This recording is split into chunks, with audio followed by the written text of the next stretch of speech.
আসসালামু আলাইকুম রহমতুল্লাহ বারাকাতু। সবাই কেমন আছেন? তো আজকে একটা ঘটনা বলবো যে চাওয়ার মতন চাইতে পারলে আল্লাহ ইনশাল্লাহ সবকিছুই দেয় তার বান্দাকে।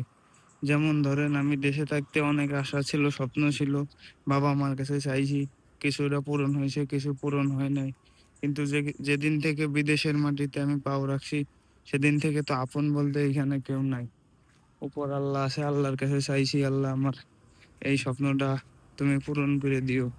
আল্লাহ ওই স্বপ্নটা ভাই, সত্যি বলতেই আল্লাহর কসম দিয়ে বলতে পারি যে ওই স্বপ্নগুলো আমার পূরণ হয়েছে। অনেক স্বপ্ন, অনেক অনেক স্বপ্ন। কাজের ক্ষেত্রে যেরকম ভালো একটা পজিশন চাইছি কাজের, সেটাও পাইছি।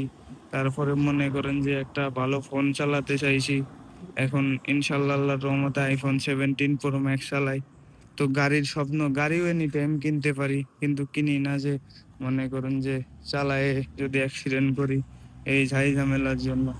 তো সর্বশেষ এটাই যে আল্লাহর বান্দা যদি আল্লাহর কাছে চাইতে পারে চাওয়ার মতন করে, আল্লাহ তার বান্দাকে কখনোই নিরাশ করে না। আমি এটুকু আশা করি, ইনশাল্লাহ।